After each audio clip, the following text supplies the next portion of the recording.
Halo semuanya, Bapak Ibu, apa kabar semuanya? Em, saya pikir malam ini kita akan mempelajari sesuatu yang menarik ya, karena ini menarik karena ini menyangkut tentang sejarah, Bapak Ibu. Ya, karena menyangkut sejarah, maka banyak orang yang mau tahu, gitu ya. Kepo lah, ya kan, dalam bahasa sehari-hari orang bilang kepo, kan gitu ya. Nah, kita pun kepo dengan sejarah, Bapak Ibu. Ya, kita kepo dengan sejarah ini supaya apa? Supaya kita tidak dibodoh-bodohi, gitu ya. Nah, kenapa hal itu penting? Kenapa hal itu penting lagi? Karena memang sejarah ini tidak boleh dibelokkan. Oke. Nah, malam ini ternyata menurut penelitian para sejarawan, ya seperti yang kita juga sudah lihat beberapa waktu yang lalu, bukan hanya Muhammad, ya ternyata kota Mekah yang dibangga-banggakan oleh polemikus Muslim pun ternyata tidak ada di dalam peta abad ke-7. Mungkin Bapak Ibu terkejut mendengar informasi ini, tetapi ini bukanlah sesuatu yang mengejutkan di dalam dunia arkeologi. Ya, di dalam dunia ilmu pengetahuan ini bukan sesuatu yang mengejutkan karena memang sebetulnya memang Mekah itu nggak ada di dalam di dalam peta pada abad ke-7 itu. Loh, bagaimana itu bisa terjadi? Nah, itu yang mau kita cari tahu, gitu ya. Itu yang mau kita cari tahu. Oke. Nah, terus bukan hanya itu juga ya. Kenapa ini ada hubungannya dengan Muhammad? Ya, karena polemikus-polemikus Muslim, dan bukan hanya polemikus Muslim, seluruh Muslim di dunia juga percaya bahwa Muhammad itu dulunya tinggal di Mekah. Nah, beberapa waktu yang lalu kita sudah membahas bahwa ternyata keberadaan Muhammad pada abad ke-7 itu justru dipertanyakan dan sampai sekarang belum ada bantahan dari teman-teman Muslim untuk menunjukkan tentang keberadaan Muhammad itu pada abad ke-7. Karena kenapa? Kalau kita perhatikan koin-koin yang ditampilkan oleh Dr. Odon misalnya, itu dari koin-koin itu justru nama Muhammad itu saja pun baru diperkenalkan pada um, pada tahun 692 ya oleh Adam Malik ya, Abdul Al-Malik ya, Abdul Malik kira-kira gitu. Jadi di sana, nah jadi malam ini atau dalam video kali ini kita akan melihat ya pelan-pelan Bapak Ibu, pelan-pelan kita akan melihat dan saya akan nanti tunjukkan beberapa slide ke kita. Sebentar saya buka dulu slide-nya. Dan mengapa hal ini penting sekali untuk dibicarakan gitu ya. Nah, kenapa ini saya angkat? Bapak Ibu nanti bisa melihat sendiri bagaimana klaim-klaim Muslim selama ini Bapak Ibu. Oke, sebentar. Oke. Nah, ini adalah materi yang saya peroleh dari Dr. J. Smith ya. Saya ambil dari video yang ada di dalam website, di dalam kanal YouTube mereka, gitu ya. Materi ini dari Dr. J. Smith yang sudah ada di kanal YouTube-nya Sirah Internasional yang dipresentasikan oleh Al-Fadi ya, Al-Fadi. Dan kenapa saya berani untuk memaparkan ini juga karena Al-Fadi juga memberi izin ya kepada siapapun untuk mengambil materinya itu untuk menjadi dijadikan sebagai bahan informasi untuk disebarluaskan ya. Jadi makanya saya pikir ini penting dan informasi yang dia tampilkan itu menurut saya adalah informasi-informasi yang menarik Bapak Ibu. Nah, kenapa menarik? Karena kita melihat ya, misalnya di dalam slide ini kita bisa melihat begitu hebatnya lah klaim-klaim Muslim ini terhadap keberadaan Mekah. Perhatikan, inilah klaim-klaim polemikus Muslim. Selama 1400 tahun mereka bilang bahwa Muhammad itu adalah nabi yang sangat mulia, nabi terbesar. Sudah. Kemudian bahwa Quran itu diturunkan melalui dia atau diberikan kepada dia atau diwahyukan kepada Muhammad melalui Jibril lah pokoknya ya. Dan itu dipercaya bahwa Quran itu sebagai wahyu terakhir gitu ya. Dan Mekah dan ya, itu adalah topik kita malam ini. Mekah itu adalah kota ya, yang kota di mana Muslim itu memandang Mekah ini sebagai kota tertua di dunia. Tertua di dunia, ya. Mengapa? Karena mereka percaya Adam dan Hawa itu, ya, setelah Adam dan Hawa itu dilempar keluar karena berdosa, itu katanya dilempar mereka ke Mekah. Jadi bayangkan Bapak Ibu, Mekah itu ada di zaman Adam. Inilah yang ada di dalam pikiran mereka. Ya kan? Ini yang ada dalam jadi kalau kita pikirkan, itu artinya Mekah ini adalah memang, kalau betul klaim mereka ini, berarti Mekah ini sangat tua sekali Bapak Ibu. Oke? Dan bukan hanya itu ya, klaim mereka juga, mereka mengatakan bahwa Islam itu adalah agama yang terakhir berdasarkan kehidupan Muhammad dan hadis-hadis yang Muhammad, dan kemudian itu Islam itu berdasarkan juga Al-Quran gitu. Oke, jadi fokus kita malam ini ya, karena ini nanti akan saya buat berseri ya. Kita akan suatu saat kita akan membahas tentang Islam itu sendiri, sejarahnya ya. Saya hanya tertarik dengan sejarahnya. Kemudian kita akan membahas tentang sejarah Quran. Beberapa waktu yang lalu kita sudah membahas itu sebagian ya. Kemudian kita akan membahas juga Muhammad. Beberapa waktu yang lalu kita sudah membahas Muhammad. Nah, malam ini kita fokus kepada Mekah. Oke, jadi satu bagian. Kenapa? Ini adalah hal yang sangat penting di dalam dunia Islam ini, gitu ya. Yang saya lanjut. Nah, kenapa? Artinya dari ide-ide, dari klaim-klaim yang mereka sampaikan itu ada tiga hal yang menurut J. Smith ya. Menurut Dr. J. Smith itu ada tiga hal yang sangat penting di dalam peradaban Islam ini. Pertama adalah tentang Quran, yaitu buku itu ya, kitab itu. Ya, kitab Al-Quran itu. Kemudian manusianya atau nabinya, yaitu Muhammad, dan kemudian kotanya. Kota itu Mekah itu. Karena kenapa? Mekah itu adalah dipercaya disitulah Muhammad lahir. Itu yang mereka percaya. Kemudian disitulah banyak peradaban Islam mula-mula itu di situ mulainya katanya begitu ya. Nah, klaim-klaim seperti inilah, narasi-narasi Islam seperti inilah yang kita terima, yang sering kita dengar dari teman-teman Muslim. Tetapi benarkah klaim-klaim seperti itu? Benarkah narasi-narasi yang sudah mereka sebarkan itu selama 1400 tahun itu? Benarkah klaim itu? Benarkah semua informasi itu? Mari kita lihat ya. Jadi kita sekali lagi fokus untuk melihat tentang Mekah malam ini atau saat ini ya.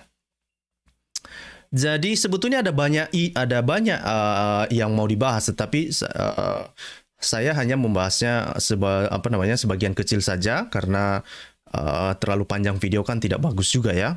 Nanti nggak selesai kita sampai minggu depan kan kira-kira gitu. Nah, nanti kita akan melihat beberapa hal saja. Oke. Nah, inilah yang diklaim-klaim oleh Muslim tentang Mekah. Oke. Pertama, bahwa inilah yang mereka klaim. Mekah itu adalah tempat Adam diturunkan setelah mereka keluar dari Taman Eden. Ya kan? Nah, mari kita lihat di dalam surah 7:24 Bapak Ibu.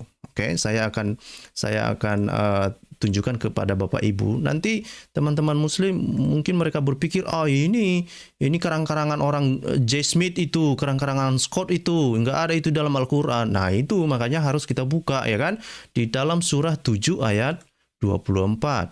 Oke, 24. Nah, perhatikan di sini ya. Nah, Allah berfirman, turunlah kamu sekalian, sebagian kamu menjadi musuh bagi sebagian yang lain, dan kamu mempunyai tempat kediaman dan kesenangan, tempat mencari kehidupan di muka bumi sampai waktu yang telah ditentukan. Nah, di dalam narasi Islam, mereka percaya bahwa Adam dan Hawa ini diturunkan ke Mekah itu. Ya, ini Bapak Ibu bisa melihat nanti misalnya ini misalnya di artikel-artikel di media massa juga sudah banyak ya, mereka menyebarkan informasi ini. Misalnya dibilang 5 situs bersejarah di Mekah, tempat Adam bertemu Hawa, ya kan? Mekah coy, ini Mekah ini coy, ya, Mekah tempat Adam bertemu Hawa hingga gua persembunyian Nabi di Jabal Sur katanya, ya kan? Nah, artinya apa? Artinya bahwa ini Mekah ini luar biasa ya kan? Adam pun di sana gitu kan? Apakah cuma satu artikel? Oh tidak, Ferguson, begitu banyak artikel ini lagi, ini. Inilah kenapa dibilang di dalam republika.co.id ini dibuatlah judul artikelnya penjelasan, ya. Ini penjelasan ini. Penjelasan mengapa Al-Quran menyebut Mekah Ummul Qura. Kenapa? Ternyata di dalam artikel ini dikatakan Bapak Ibu bahwa ini dia. Konon Nabi Adam dahulunya diturunkan ke bumi adalah di Mekah. Gitu katanya. Di Mekah, coy. Nah, sedangkan Hawa di Jeddah. Gitu. Namun ada pula yang menyebutkan Nabi Adam diturunkan di Irak, di Sri Lanka, India, dan lainnya. Entah apalah. Mungkin di Indonesia juga. Mungkin di apa kurasa itu? Di Lombok kurasa. Ataupun di Bali kurasa, ya kan? Salah satu mungkin.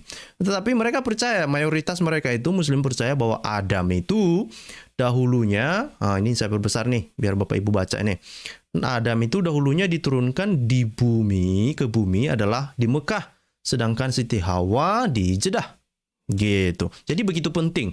Ini bahkan di kompas.com, ini dia.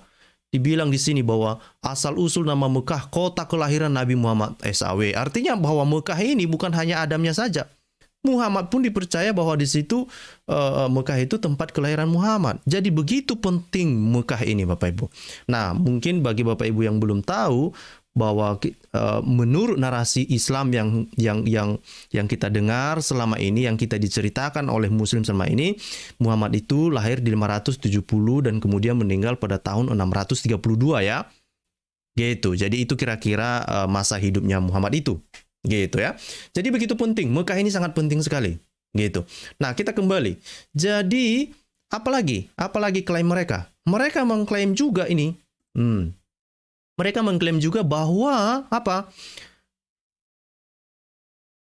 Mekah di mana Abraham juga hidup. Ya, di mana pada saat menghancurkan apa? Patung-patung yang ada di Ka'bah. Gitu. Itu yang ada di dalam surah pasal 21 sampai mulai dari ayat 51 sampai 71. Artinya apa? Mekah ini rupanya Bapak Ibu ternyata pernah juga Abraham ke sana. Kalau kita lihat ceritanya bukan hanya Abraham ya, dia juga membawa Ismail ya kan? Ya kan, bersama anaknya itulah ya, Abraham, Ismail, dan dipercaya Abraham ini menghancurkan patung-patung di dalam Ka'bah, Bapak Ibu begitu. Ya kan? Konon katanya begitu, konon, ya kan? Dan bukan hanya itu, ini lagi yang sering digaung-gaungkan oleh polemikus Muslim ya. Termasuk bukan hanya polemikus, bahkan ahli-ahli ilmuwan Muslim juga sering mengatakan bahwa Mekah itu adalah pusat perdagangan dari utara, selatan, timur, barat. Kenapa? Mereka menggunakan peta dari Montgomery Watch ini ya. Ya, yang mana itu dia Montgomery Watch ini memperkenalkan tentang trade route theory ini. Nah, apakah benar nanti map ini atau tidak? Nah, itu yang mau kita lihat. Jadi sekali lagi, inilah dasarnya kenapa kita mau melihat ini Mekah ini benar-benar ada atau tidak. Lah, kalau nggak ada Mekah, bagaimana mungkin ada Muhammad? Karena tempat kelahiran Muhammad ya di Mekah. Ya kan? Nah, maka inilah kenapa kita harus membicarakannya. Oke? Nah, ini lagi yang mereka sering kita dengar ya. Ini yang disampaikan oleh Dr. J. Smith sebetulnya. Sekalipun klaim-klaim para Muslim itu selalu mengatakan Mekah itu sangat penting, Mekah itu adalah ibu kota, tetapi sebetulnya kota Mekah itu sendiri hanya sekali disinggung di dalam Al-Quran. Hanya sekali. Justru di ayat-ayat yang lain itu, ya misalnya itu mereka cocok-cocokan ya. Mereka bilang, oh Bakah itu adalah merujuk kepada Mekah. Tetapi itu tidak bisa juga. Nggak, sampai sekarang masih simpang siur tentang kebenaran itu. Oke? Justru kalau dibuka sebetulnya, kalau dibaca Al-Quran itu, yang secara eksplisit mengatakan bahwa penyebutan tentang kota Mekah itu justru dipertanyakan dari Al-Quran itu sendiri. Tetapi itu justru muncul dari narasi-narasi yang dibangun oleh Muslim itu sendiri. Gitu ya. Itu begitu banyak surah dan ayat-ayat di dalam surah ini itu sebetulnya mereka mengimplikasi, mereka berpikir, misalnya itu di dalam misalnya tentang kiblat misalnya ya, kiblat mereka mengatakan itu arahnya ke Mekah gitu ya. Nah, kemudian misalnya itu di dalam surah 21, 51 sampai 71 tadi ya tentang Abraham yang pernah mengunjungi Mekah. Tapi sebetulnya itu tidak ada ya yang secara eksplisit ya. Justru itu hanyalah sekedar klaim-klaim doang.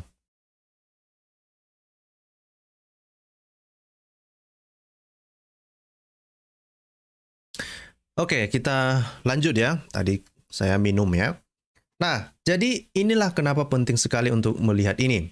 Kemudian yang menariknya adalah bahwa Muslim selalu mengklaim, ini perhatikan ini apa yang mereka sering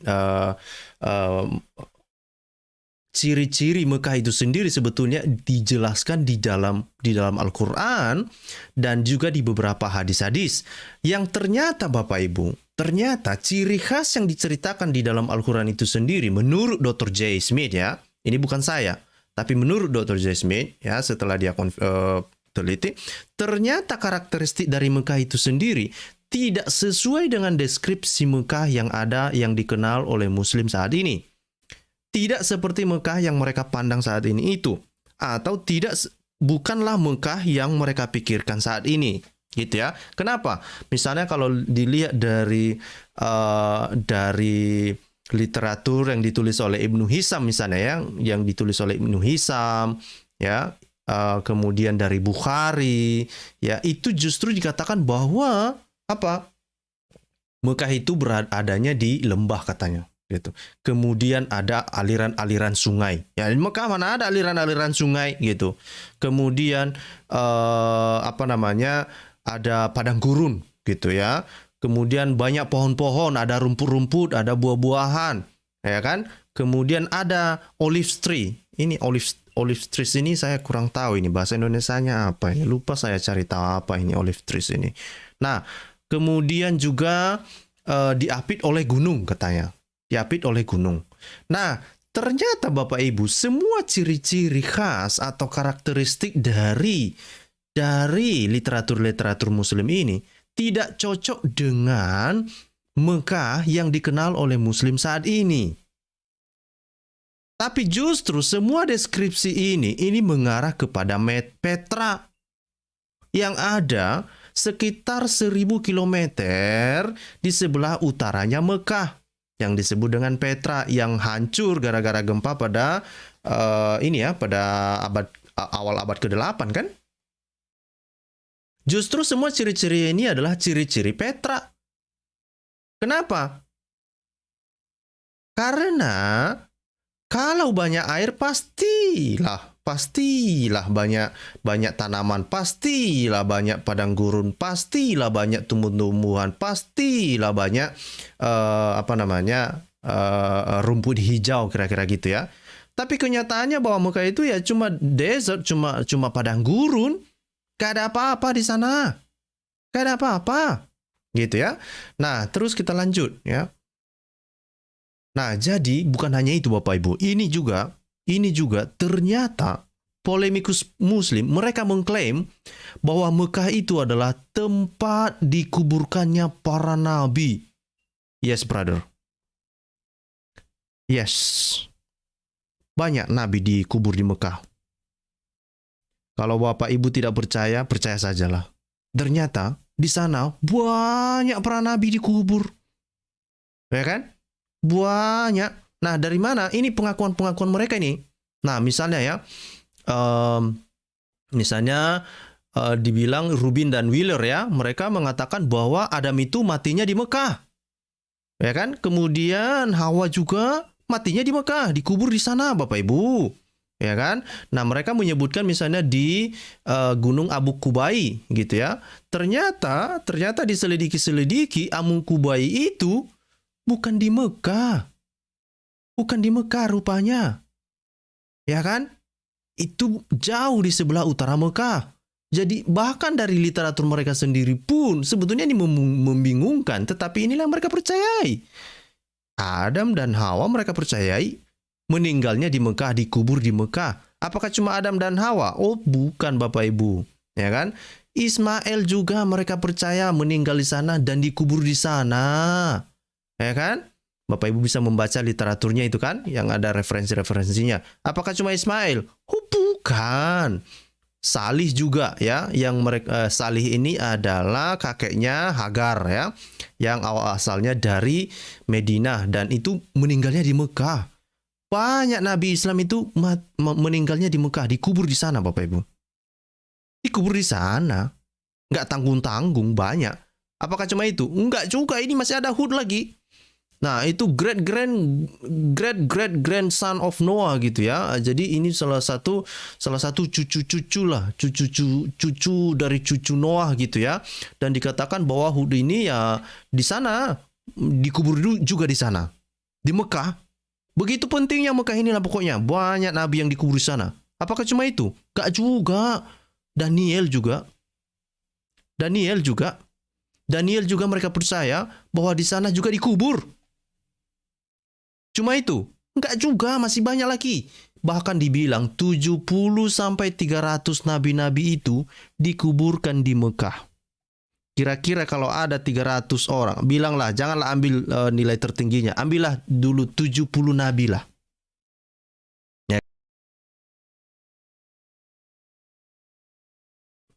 70 nabi. Bisa nggak kamu bayangkan itu? 70 nabi itu dikuburkan di Mekah. Ya kan? 70 nabi. Bisa nggak dibayangkan itu?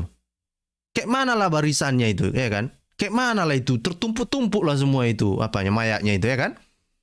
Di sana mereka percaya bahwa itu dikuburkan di sana, ya kan? Nah, kita lihat, ya. Kemudian di sana bukan hanya itu klaim mereka, Bapak Ibu. Mereka bilang, ya, sekalipun nabi-nabi itu dikuburkan di Mekah, tapi mereka hidup, ya kan? Dan mereka berdoa di dalam kuburan mereka. Ayaya. Bapak Ibu percaya nggak percaya aja lah, ya kan? Ya kan? Percaya aja. Itu yang mereka percaya. Jadi 70 sampai 300 nabi-nabi itu matinya di Mekah, dikubur di Mekah, tapi mereka nggak mati dalam kuburan. Mereka hidup dan mereka berdoa. Inilah yang mereka percayai. Coba bayangkan, inilah kota Mekah itu Bapak Ibu. Ya kan? Inilah kota Mekah itu. Bayangkanlah di manalah dikuburkan yang 70 sampai 300 nabi itu. Di mana? Ini Mekah. Apakah di sini? Begitu banyaknya crane ini kan. Ketika mereka dibangun. Masa satu pun berani rupanya dibangun bangunan di atas kuburan nabi. Siapa yang berani? Tapi ketika mereka bangun, masa satu pun tidak ditemukan? Satu pun tidak ditemukan nabi-nabi itu, kuburan nabi-nabi itu. Justru mereka bikin-bikin aja ya kan. Nanti kalau kita cari di Google ya kan, misalnya kuburan Nabi Muhammad, kuburan Nabi Adam. Itu panjangnya dibilang 60 hasta katanya kan. Macam kuburan ular ya kan. Ya kan? Macam kuburan ular ya kan.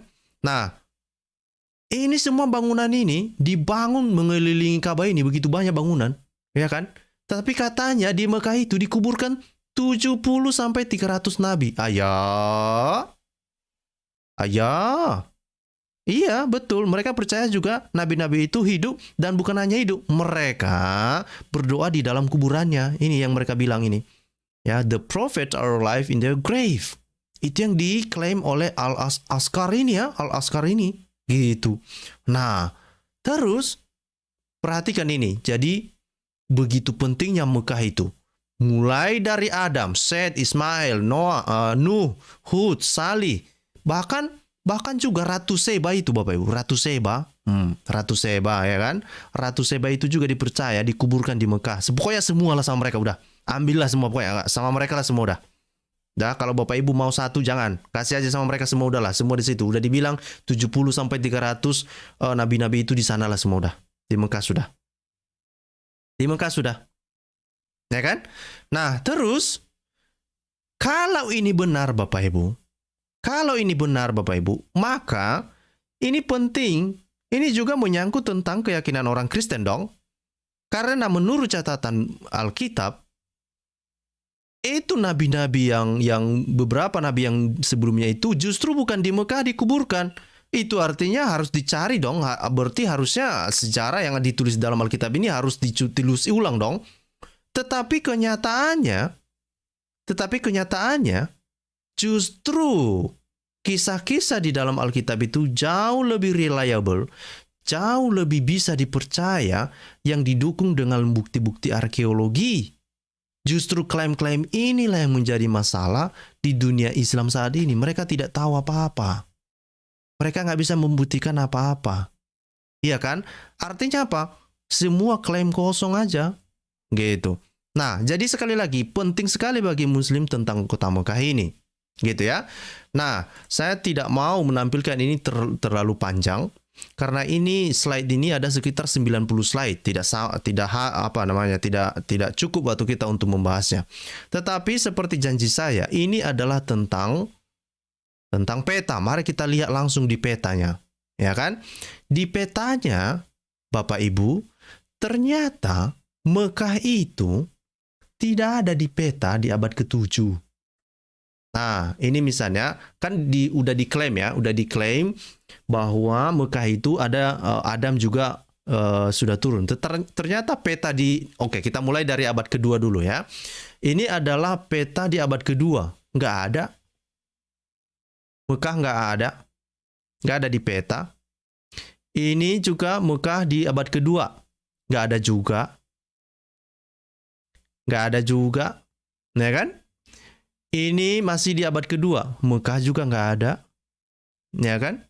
Ini yang Mekah peta yang dibuat oleh Sebastian Munster pada tahun 1571, ya kan? Ini juga yang di abad ke-7, bahkan peta di abad ke-7, Bapak Ibu. Ini yang saya bilang tadi, di peta abad ke-7 pun Mekah itu tidak ada. Bayangkanlah Bapak Ibu, kota yang lain muncul. Tapi kenapa Mekah itu nggak ada? Tapi katanya Abraham di sana, ya kan? Adam di sana, Hud juga dikuburkan di sana, Daniel juga di sana, ya kan? Siapa lagi yang tadi itu? Banyak, bahkan Ratu Seba juga dikuburkan di sana. Masa nggak ada di dalam peta? Di abad ke-7 nggak ada? Masa nggak ada sih? Gimana ini? Gimana ini? Ya kan? Nah, terus ini lagi masih juga peta di abad ke-7 yang tentang ini peta ini adalah peta Arab ya. Peta di abad ke-7 ini gimana? Nggak ada juga. Nih, saya perbesar nih. Mana ini? Ini saya perbesar ya, sebentar. Ini saya perbesar. Oh, kelihatan nggak nih? Nggak ada petanya. Arabnya nggak ada, ya kan? Arabnya nggak ada. Ini kawasan Arabia pada abad ke-7. Arabnya nggak ada. Entah kenapa, ya kan? Apakah Muslim mau mengatakan itu apa yang mencetak peta ini Zionis, ya kan? Nggak mau ditulisnya Mekah, ya kan? Nah, gitu aja lah, ya kan? Di abad ke-7 pun Mekah itu nggak ada.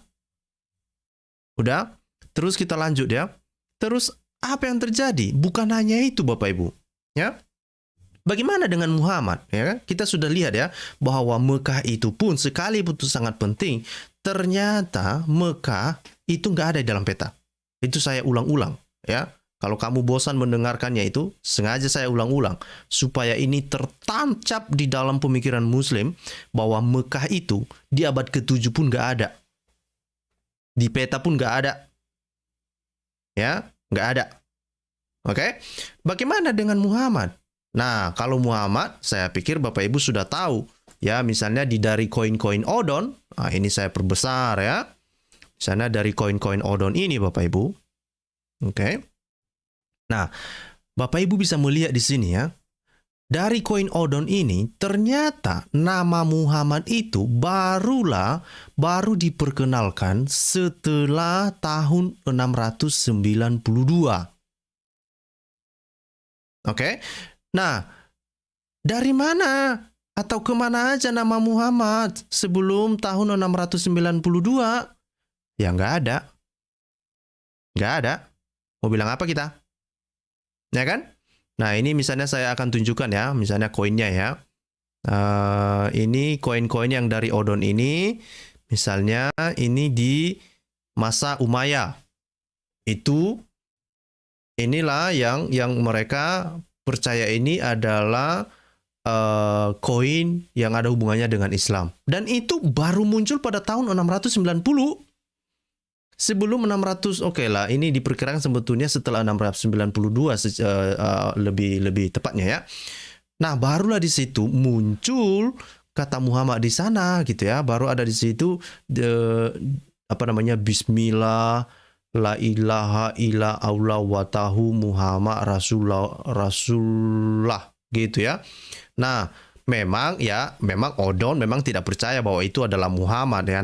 Muhammad itu adalah nama. Tetapi oke lah, kita ikuti bahwa Muhammad itu adalah nama orang. Kita ikuti ya. Kalau saya sendiri pun sebetulnya juga tidak setuju bahwa Muhammad itu adalah nama orang. Tetapi ya oke lah ya, untuk demi sebuah argumen. Oke, kita ikuti, oke lah, MHMD itu adalah Muhammad. Nah, tetapi itu baru muncul pada tahun setelah 692. Oke. Nah, kenapa? Ya, kenapa ini penting sekali Bapak Ibu? Nah, tahun-tahun sebelumnya tidak ada itu. Nah, tidak ada itu. Oke, misalnya ini di dalam koin yang di tahun sebentar, ini saya lihat dulu. Nah, ini ya. Ah, ini koin tadi ya, yang saya bilang tadi. Nah, misalnya di tahun yang mereka percaya itu di masa Umar misalnya. Umar itu kan di 2 tahun ya memerintah, sekitar 2 tahun setelah Muhammad ya. Itu sekitar 634 ya. Dan itu tidak ada indikasi tentang Muhammad di sana, nggak ada. Di masa Utsman juga nggak ada juga. Kemudian di masa Muawiyah juga nggak ada juga. Terus di masa Sasani juga nggak ada juga. Jadi kemana aja Muhammad di situ? Nggak ada. Di sejarah nggak ada. Di koin-koin ini nggak ada.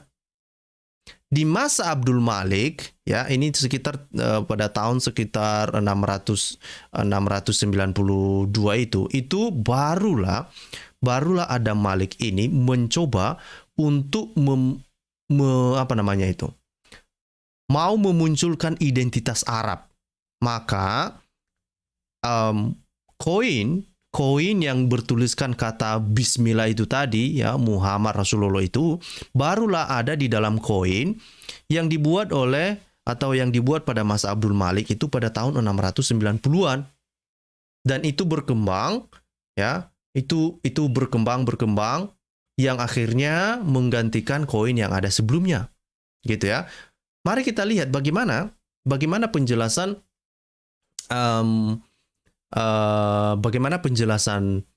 Dr. J. Smith mengenai itu ya. Ini saya akan bukakan misalnya. Ya, ini ada banyak slide sebetulnya Bapak Ibu, tetapi tidak mungkin kita membukanya itu semua ya. Karena kenapa? Itu nggak cukup waktu. Ini saja sudah 41 menit. Nah, ini dia. Oke. Ini dia. Oke. Nah, kalau kita lihat dari sini Bapak Ibu. Oke. Ternyata nama Muhammad atau kata MHMD itu baru muncul pada masa Abdul Malik. Oke. Dan Abdul Malik ini dipandang sebagai reformer ya, reformer yang sebetulnya dan juga dipercaya yang membuat koin untuk Muslim, yang memberikan ciri khas kepada Muslim secara khusus. Nah, permasalahannya adalah apakah koin ini memang ditujukan kepada Muhammad atau kata Muhammad atau sosok Muhammad di dalam koin itu justru itu diklaim sebagai milik pribadi oleh Abdul Malik. Nah, J. Smith mengatakan, ini sekali lagi, J. Smith mengatakan bahwa justru itu tulisan Muhammad yang ada di dalam koin itu bukanlah kepada Muhammad yang dikenal oleh Muslim saat ini. Justru Muhammad yang ditulis dalam koin itu adalah itu untuk Abdul Malik. Dia memberi nama untuk dirinya. Nah, kenapa ini penting sebetulnya? Perhatikan ini menarik ini Bapak Ibu. Saya akan kasih clue sedikit saja. Ya, saya akan kasih clue sedikit saja tentang masalah ini. Oke. Kenapa dipercaya bahwa Abdul Malik kenapa nama Muhammad itu sebetulnya untuk Abdul Malik, bukan untuk Muhammad yang dikenal oleh Muslim saat ini. Oke. Nah, sebentar saya akan tunjukkan kepada Bapak Ibu. Oke. Nah, ini dia. Ini menarik ini. Oke. Nah, kenapa ini adalah di tahun 685 itu ada pemberontakan yang dilakukan oleh Ibnu Zubair. Pemberontakan ini sangat menarik. Kenapa sangat menarik? Perhatikan kawasan kekuasaan dari Islam itu sendiri pada abad ke-7, ya. Di masa Muawiyah di tahun 661 setelah Masehi. Oke. Nah, di sana itu Islam itu justru berkembang di daerah Damaskus, yang ibu kotanya Damaskus. Nah, perhatikan itu Petra di sebelah utaranya, ya, bagian bawah itu ya. Nah, ini di Damaskus. Itu jauh di sebelah utara Mekah, nggak ada hubungannya dengan Mekah. Kalau perhatikan ini menarik ini. Kenapa menarik? Kalau betul bahwa Islam itu awalnya dimulai, ini kan tahun 661. Kalau betul bahwa Islam itu dimulai dari Mekah, kenapalah Damaskus menjadi ibu kotanya? Kenapa Islam itu berkembang di sana dan menjadi ibu kotanya adalah Damaskus? Nah, ternyata kekuasaan ini, ya, siapa yang berkuasa di sini? Yang berkuasa di situ adalah si Abdul Malik tadi. Oke, Abdul Malik tadi. Oke. Nah, jadi ketika Abdul Malik, mana tadi? Mana dia? Nah, ini dia. Ketika Abdul Malik berkuasa di kawasan Petra ini, ya, mulai dari daerah Sinai, ya, mulai dari Sinai sampai Al Jazirah, ya. Nah, ternyata Ibnu Zubair ini dia memberontak. Dia memberontak terhadap kekuasaan yang ada. Bukan hanya itu. Dicurinya batu hitam itu. Dicurinya, coy. Dicurinya batu hitam itu, keluarlah dia dari situ. Dia kan melawan Abdul Malik di tahun 660-an ini. Udah siapa Ibnu Zubair ini dicurinya, dihancurkannya lah semua yang kota-kota yang ada di Damaskus ini, dihancurkannya lah di situ tempat, karena di sana juga ada Ka'bah juga sebetulnya. Ka'bah, ya. Makanya sebetulnya kan Ka'bah itu kan awalnya di sini. Itu yang disampaikan oleh J. Smith, justru Ka'bah itu awalnya dari sini, ya, dari kawasan ini, dari Damaskus ini. Gitu ya. Dicurinya batu hitam itu. Udah? Dicurinya batu hitam itu, dibawanya lah dia melarikan diri menuju ke Mekah. Oke, nah ini perhatikan. Jadi Zubair ini dia memberontak pada tahun 686 melawan Umayyah, ya, yang berkuasa di Damaskus. Dan itu yang tadi saya bilang, kenapa bukan di Mekah kalau memang Islam itu dimulai dari sana, ya kan? Nah, kemudian Zubair ini menghancurkan Ka'bah di Petra. Kemudian dia membawa batu hitam itu dari sana, dan kemudian dia melarikan diri ke Hijaz, ya. Dan kemungkinan mungkin dia melarikan diri ke Mekah. Ya kan? Dan kemudian, ya kan? Kemudian setelah dia melarikan diri, tentulah dia mencari pendukung, tentulah dia mencari aliansi, gitu ya. Dari mana dia mencari aliansi? Dia mencari aliansi yang berlawanan dengan siapa? Dengan kekuasaan Umayyah inilah. Siapa yang sedang berseteru pada saat itu? Yang sedang berseteru pada saat itu adalah Abbasid. Ya kan? Kekuatan Abbasid. Nah, mari kita lihat peta. Dari mana? Biar kita gampang mengerti. Oke? Nah, perhatikan ini. Ini di peta ini. Oke? Nah, ini adalah pemberontakan Ibnu Zubair. Oke? Jadi, Ibnu Zubair awalnya itu kan dia memberontak. Ya kan? Kemudian menghancurkan Ka'bah di Petra. Larilah dia. Kemungkinan dia lari ke Hijaz atau ke Mekah. Kemudian dia mencari aliansi dengan kekuatan yang dari Abbasid. Sudah? Kenapa? Karena Abbasid itu berseteru dengan berseteru juga dengan Umayyah ini. Gitu.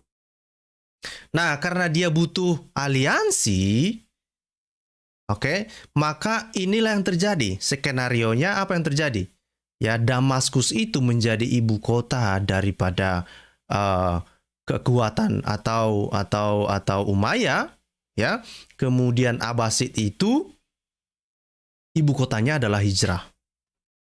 Ya, Hira ini gitu ya. Hira gitu. Nah, apa yang terjadi setelahnya? Nah, sekalipun Ibnu Zubair itu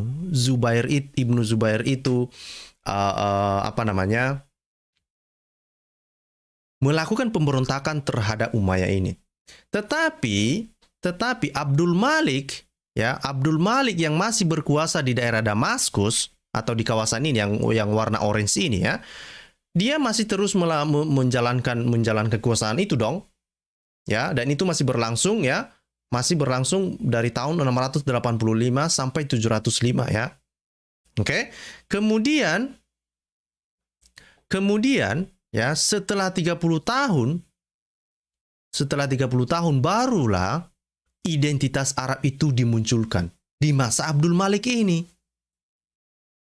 Kenapa? Karena perhatikan kawasannya. Di kawasan ini kan ada banyak Yahudi, ada banyak Kristen. Nah, Yahudi kan sudah ada identitasnya. Dia punya, kalau orang Yahudi punya sinagog, ya kan? Mereka punya Tuhan yang mereka sembah, ya kan? Mereka punya kitab suci. Lah, yang dimiliki oleh Umayyah ini, oleh Abdul Malik ini apa? Nggak ada. Maka inilah yang dibilang oleh Dr. Jasmine itu, mereka butuh identitas. Maka, apa yang mereka lakukan? Inilah yang mereka lakukan. Mereka menciptakan identitas mereka yang diperkenalkan oleh Abdul Malik. Oke? Nah, apa yang terjadi? Jadi Abdul Malik di daerah Damaskus ini, ya, di kawasan ini yang berikut kota Damaskus, kemudian dia kan ini kan kerajaan mereka itu kan meliputi bahkan sampai ke Mesir kan? Yang daerah orange ini kan, Nah, apa yang dilakukan oleh Abdul Malik? Dibangunnyalah itu The Dome of the Rock pada tahun 691. Ya kan? Di dalam bangunan Dome of the Rock itu, ya kan?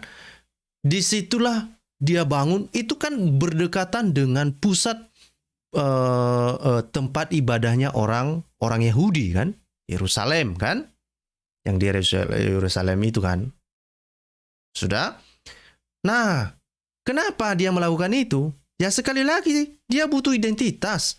Dan apa yang dilakukannya setelah dia membentuk atau membangun Dome of the Rock itu? Semua yang dilakukannya adalah semuanya yang bertentangan dengan keyakinan orang Kristen, yang bertentangan dengan keyakinan orang Yahudi. Bahkan itu termasuk sebetulnya dia melakukan termasuk penghinaan lah itu ya. Penghinaan yang dia lakukan itu dengan membuat tulisan-tulisan misalnya Yesus itu bukan Tuhan gitu ya. Nah, misalnya oke. Nah, misalnya kita lanjut ya. Nah, kemudian inilah yang dibuat-buatnya itu. Inilah yang dibuatnya ini ya. Oh people of the ini Bapak Ibu nanti bisa membaca di dalam surah 4 171, di dalam surah 17 111 ya. Nah, semua isinya ini adalah untuk melawan narasi di dalam kekristenan, terutama melawan tentang ketuhanan Yesus. Nah, coba perhatikan, kalaulah misalnya ini semua diturunkan di Mekah, apa hubungannya? Mekah dengan Yerusalem, dengan komunitas Islam, itu jauh sekali, itu ada di Damaskus kok. Dan faktanya bahwa Abdul Malik itu memerintah dan ibu kotanya Damaskus, itu adalah sebuah fakta. Nggak ada hubungannya dengan Mekah. Mekah mana ada singgung-singgung di sini, nggak ada. Ya kan? Nah, terus kalau kita lihat lagi, bukan hanya itu, ada yang disebut dengan Khalifal Protokol atau Protokol Khalifah. Ya kan? Nah, ternyata juga bahkan di dalam protokol ini itu Muhammad pun sebetulnya ya baru diperkenalkan ya. Dan itu terjadi secara bersamaan. Perhatikan itu secara bersamaan ya. Ini tadi Dome of the Rock itu, kapan dibangun Dome of the Rock? Itu di tahun 691. Ya kan? Dan nama Muhammad mulai diperkenalkan. Ya kan? Kemudian ada namanya Khalifat Protokol. Khalifat Protokol ini kapan dibuat? Ya itu tadi, dimulai pada tahun 661 sampai 680-an. Tetapi pada tahun 691, Bismillah dan Muhammad itu barulah diperkenalkan. Bayangkan, pada tahun yang sama. Oke. Kemudian pada tahun 692, Adam Malik inilah membuat koin. Menggantikan koin yang sudah beredar sebelumnya. Ya, kita sudah tahu lah ya, koin-koin sebelumnya itu kan yang ada lambang Kristen, yang ada juga lambang-lambang dari bulan bintang itu yang ada dari kepercayaan Zoroastrian, ya kan? Nah, itu semua hilang dari koin-koin itu. Hilang semua dari koin itu, Bapak Ibu. Digantikan dengan ciri khas yang dibuat oleh Abdul Malik ini. Nah, makanya apakah ada hubungannya dengan Muhammad? Nggak ada. Menurut J. Smith, dia mengatakan bahwa justru kata Muhammad itu adalah sebetulnya itu merujuk kepada diri Abdul Malik ini. Dia mengaplikasikan nama Muhammad itu kepada dirinya. Ini yang dipercaya oleh sejarawan.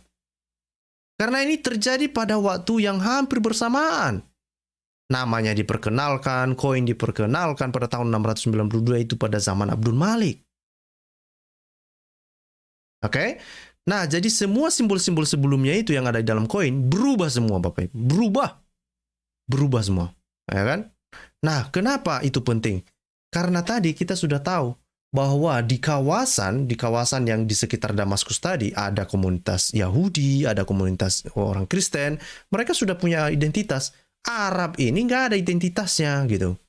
Maka mereka butuh kitab suci, mereka juga butuh orang, ya kan? Dan mereka butuh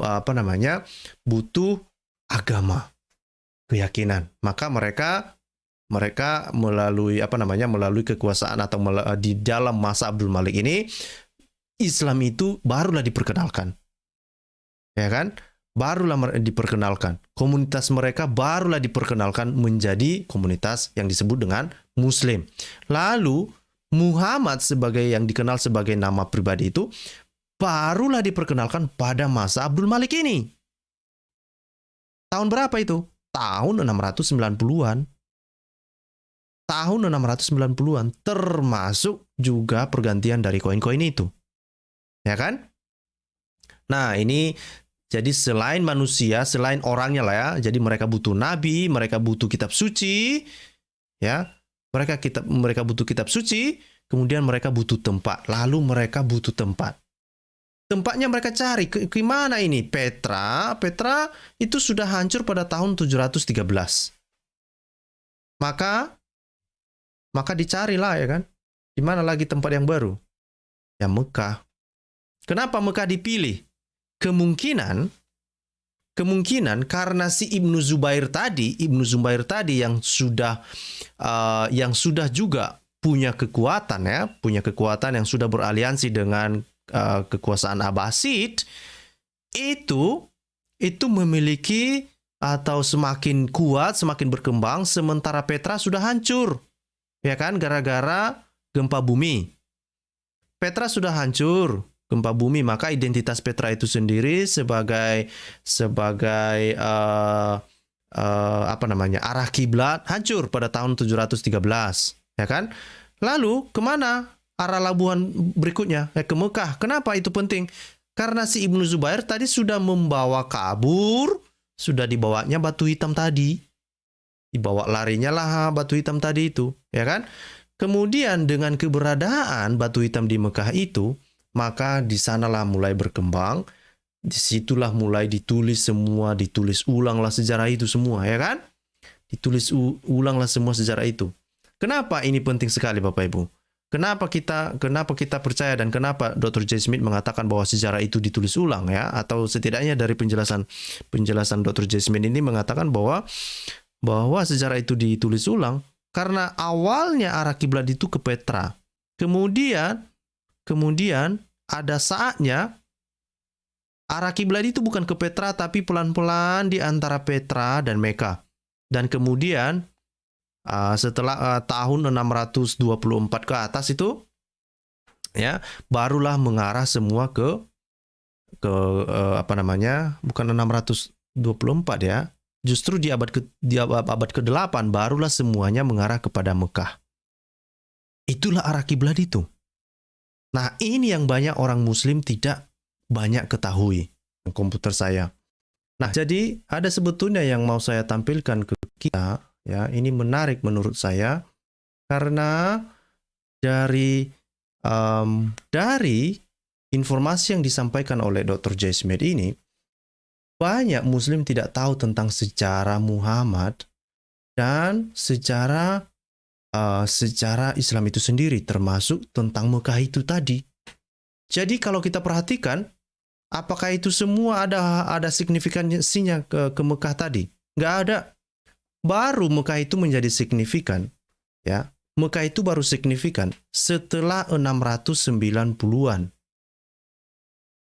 Oke? Barulah Mekah itu menjadi signifikan setelah 690-an ya. Kemudian termasuk misalnya di peta-peta yang tadi kita lihat bahwa Mekah itu nggak ada di sana.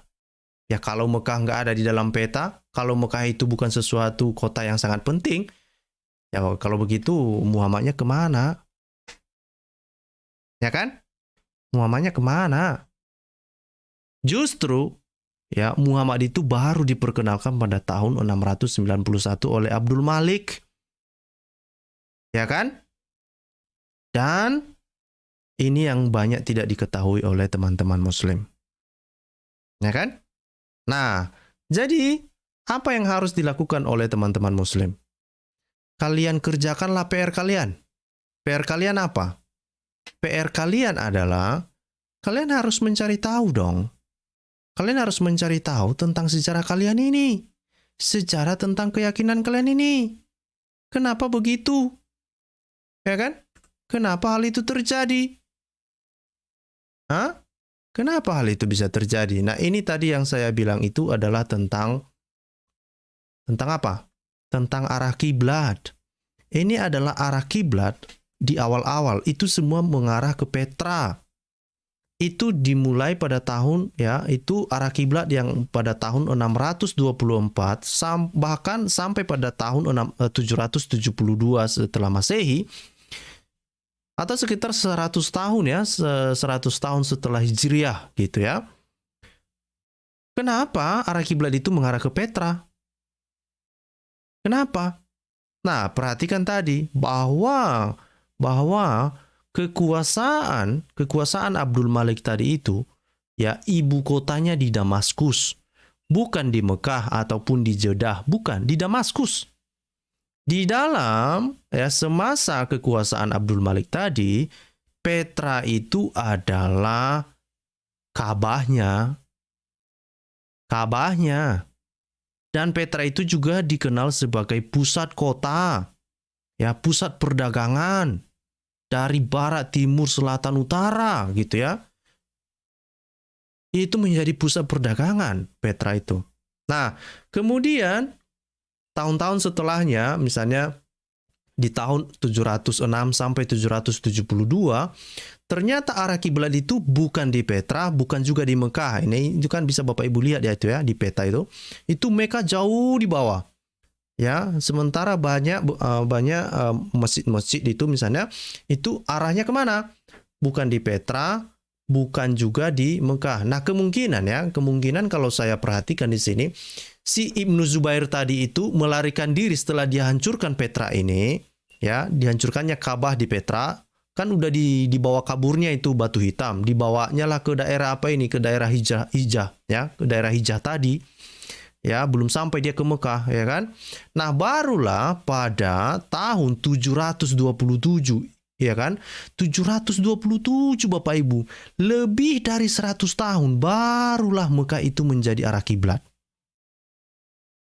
Ya kan? Ini Jabir Tosir jangan nyepam ya. Nah, nyepam jangan ya. Ini saya blok kamu ya. Oke. Sudah.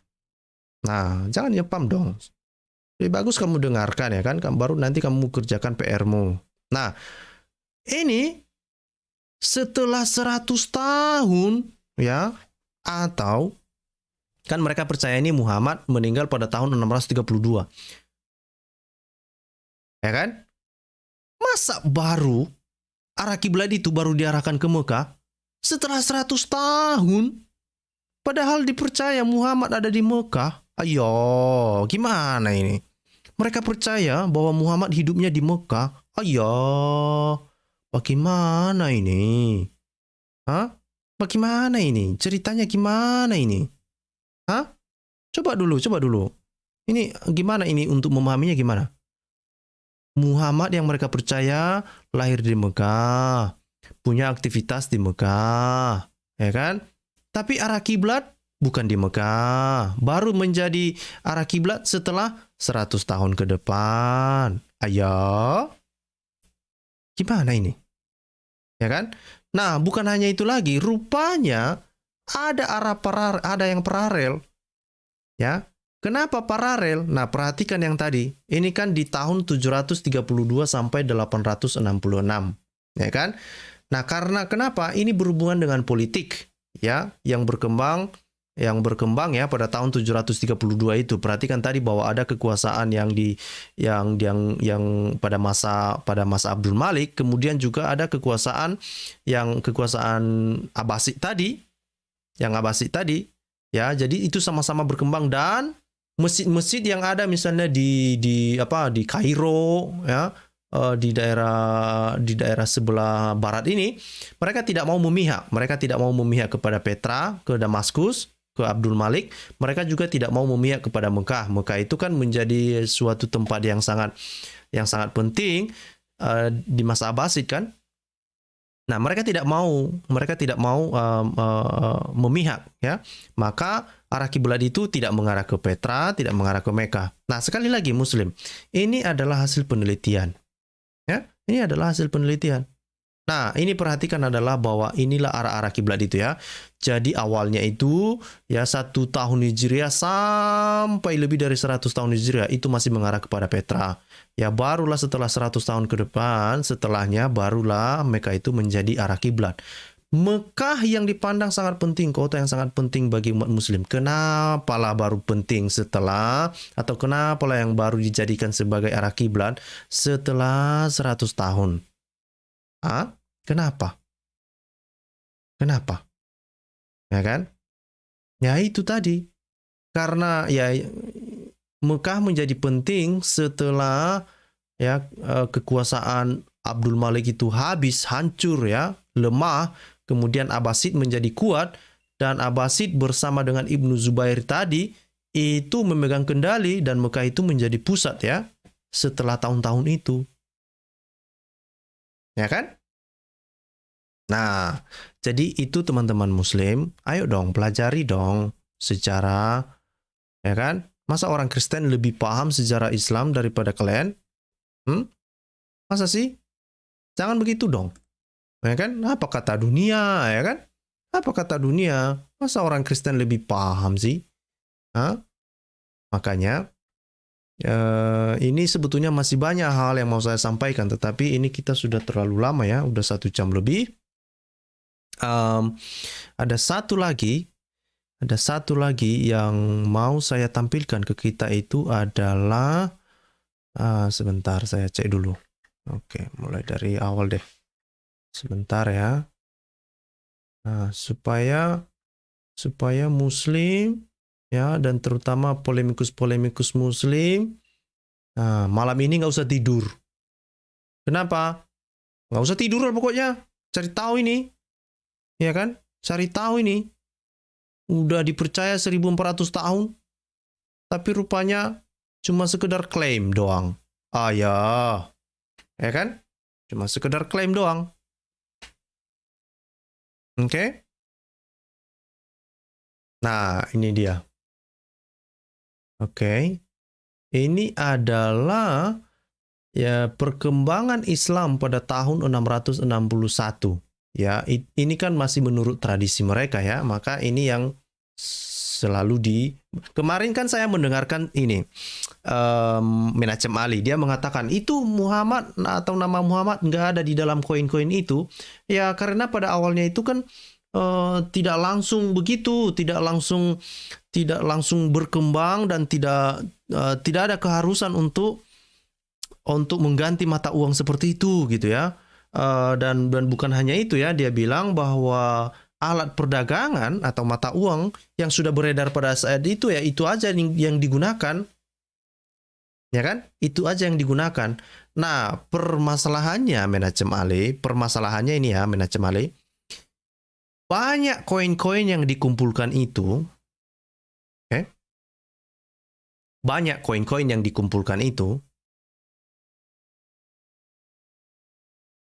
sebentar. Mana ini tadi? Peta kerajaan mereka ini. Peta kerajaan Islam itu mana ini?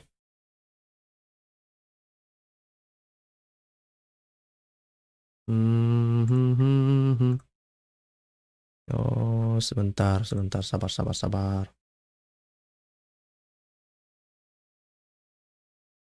Oke, ini saya perbesar. Oke. Banyak koin-koin yang ditemukan tadi itu yang ditampilkan oleh Dr. Odon misalnya, seperti yang dipresentasikan oleh Jay Smith itu, tidak ada koin-koin yang asalnya dari Mekah. Itu masalahnya. Jadi kalau kamu bilang bahwa pada masa Muhammad koin-koin itu yang beredar, masalahnya itu adalah tidak ada koin-koin itu yang berasal dari daerah Mekah yang di sini. Gak ada. Semua koin-koin itu atau mayoritas koin-koin itu berasalnya dari mana? Dari daerah tadi itu, dari daerah Palestina ini, dari Damaskus ini, dari daerah Damaskus, termasuk juga di daerah Hijrah. Ya, Hijrah itu kan ibu kotanya kekuasaannya Abbasid ya. Gitu. Maka itulah kenapa dipertanyakan keberadaan Muhammad ini. Dan kenapa itu dipertanyakan? Karena bayangkan itu. Mulai dari tahun 632 sampai 691, ya kan? Itu nggak ada koin yang mengarah atau yang mengindikasikan tentang keberadaan Mekah, juga keberadaan Muhammad di Mekah. Itu masalahnya Menachem Ali, ya kan? Nah, Menachem Ali kemudian dia nggak punya rasa malu, dibawanya pula surat diplomatik, ya kan? Surat diplomatik Muhammad. Rupanya itu surat palsu. Rupanya surat itu dibuat pada tahun 661, ya kan? Nah itu juga saya baru baca tentang ada namanya surat surat Muhammad kepada ini ya, kepada pemimpin gereja kan yang ada di Mesir ya, kepada orang Kristen di Mesir. Nah, ternyata pun itu adalah surat palsu juga. Saya juga baru dengar penjelasannya beberapa minggu yang lalu. Itu palsu juga. Nggak ada itu.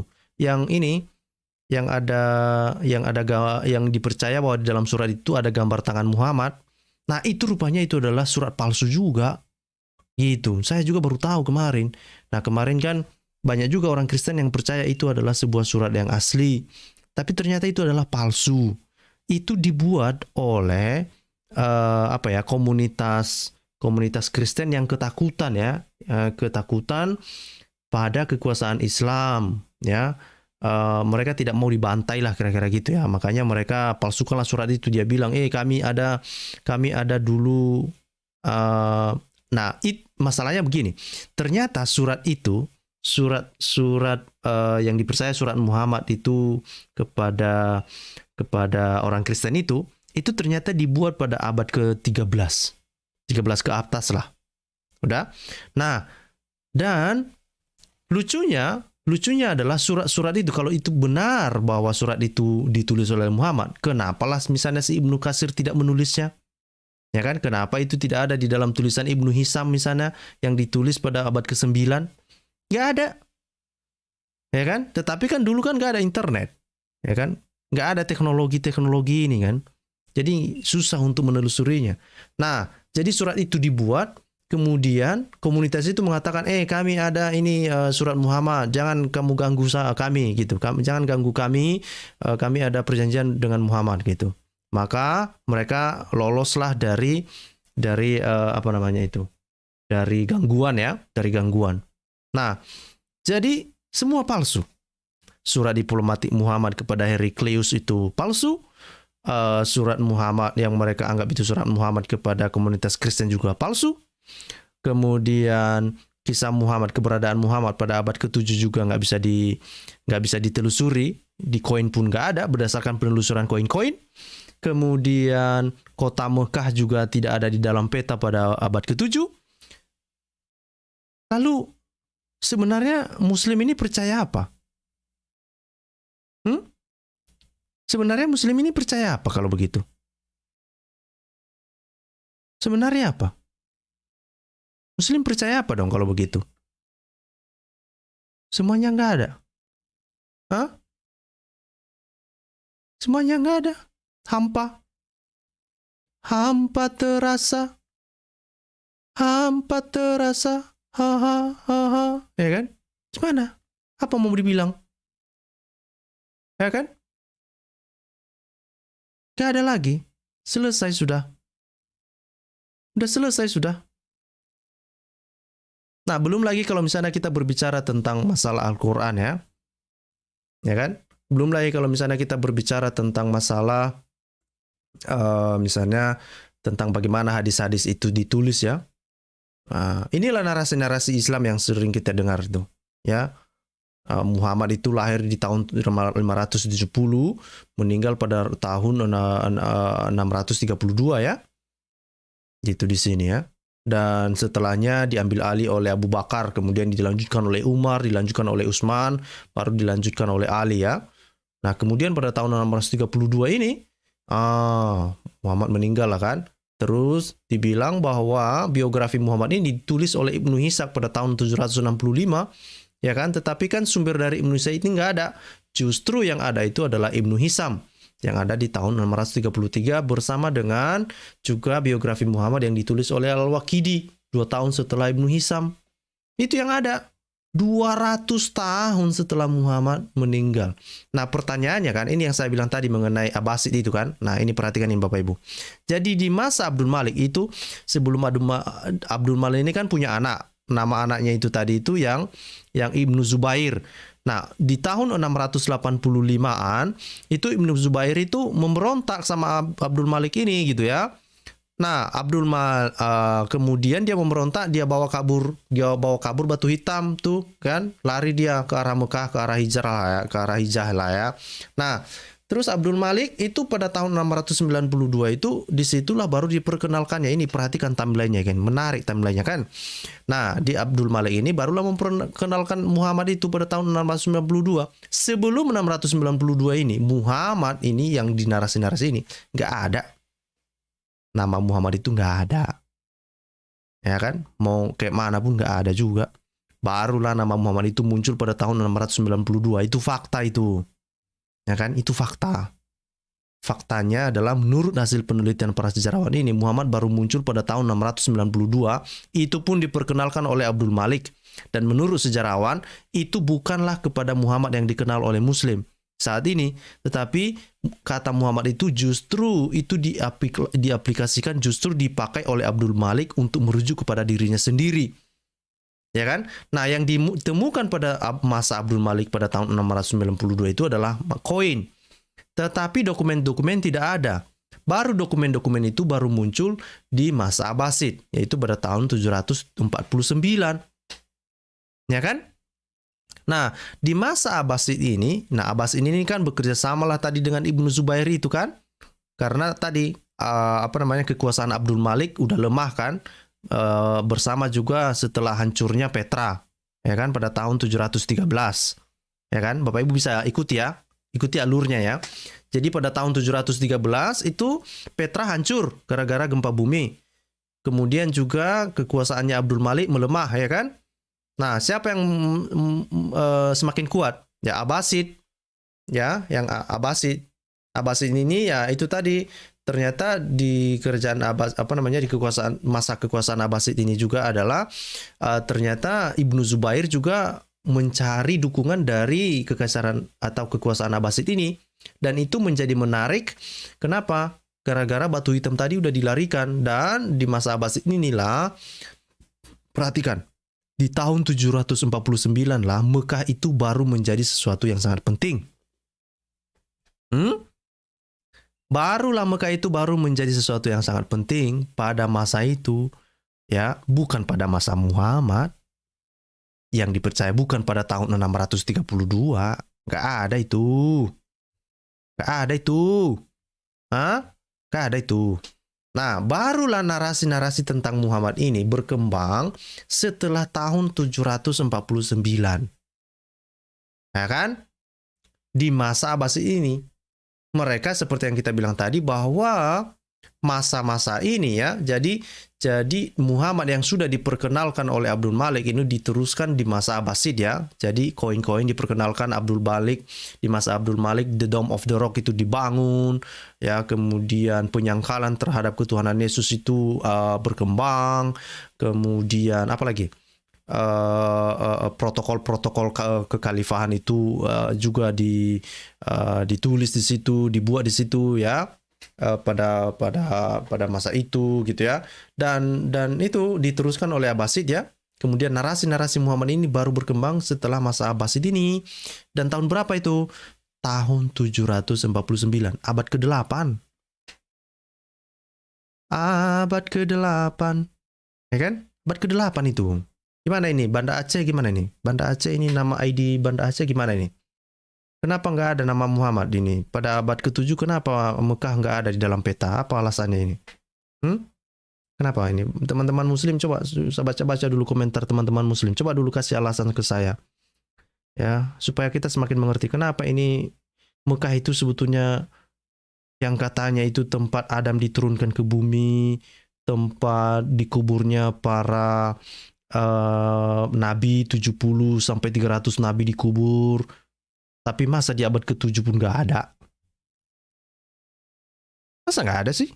Betul aja lah. Ya kan?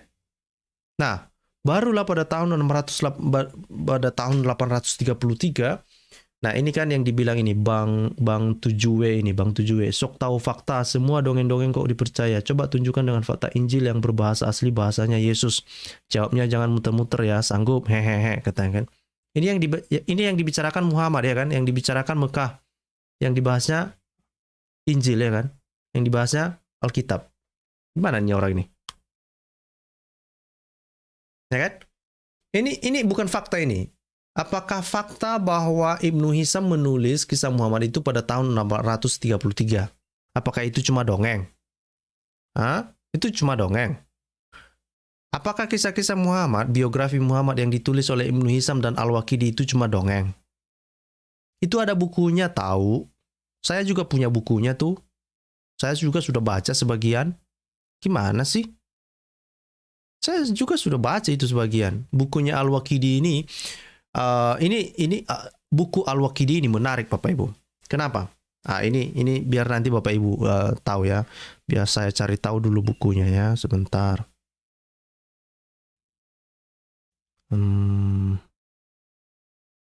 Sebentar saya cari tahu dulu. Ini apaan ini? Ini apaan ini sebentar? Oke, saya cari dulu bukunya ya. Tentang Al-Waqidi ini ya. Tentang biografi Muhammad yang ditulis oleh Al-Waqidi. Itu bagus sekali bukunya. Kenapa? Karena ternyata Bapak Ibu, ternyata di dalam buku itu diceritakan tentang kisah Muhammad ketika dia mengutus Zaid ya di dalam ekspedisi-ekspedisi yang dilakukan oleh Zaid.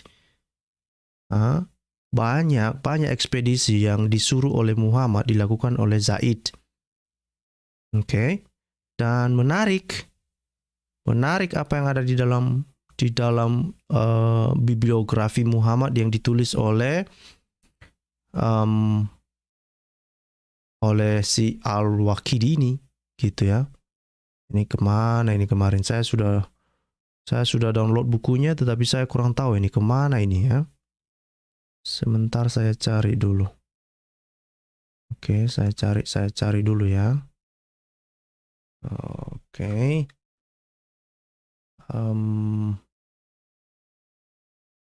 Mohon sabar ya. Biar ini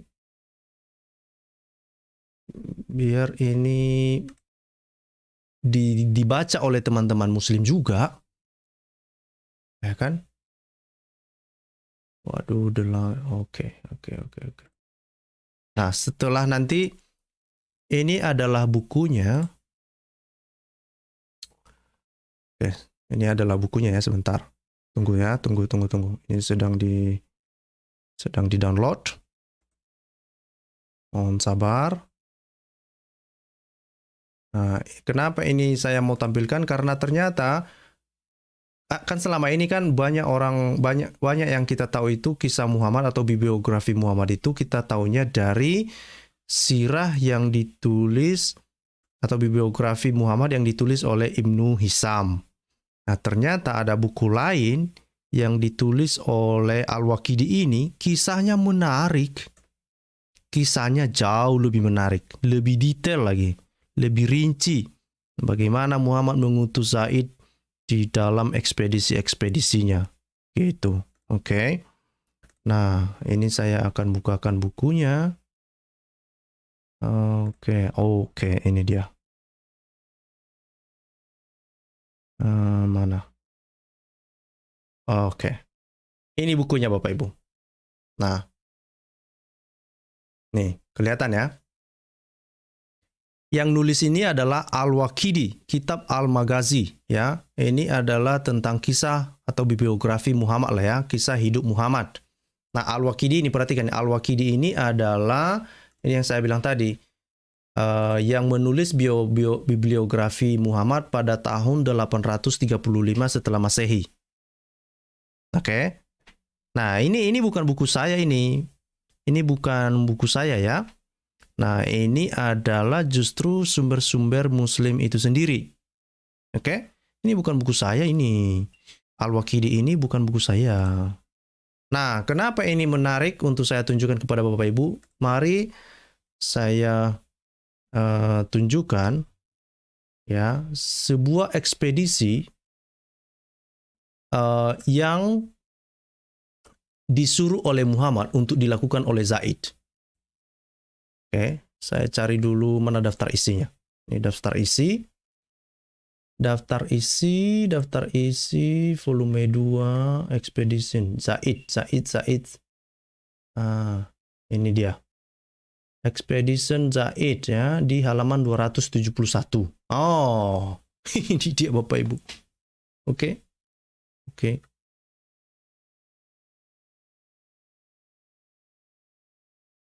Apa yang ada di sini? Tahu nggak Bapak Ibu apa ceritanya di sini?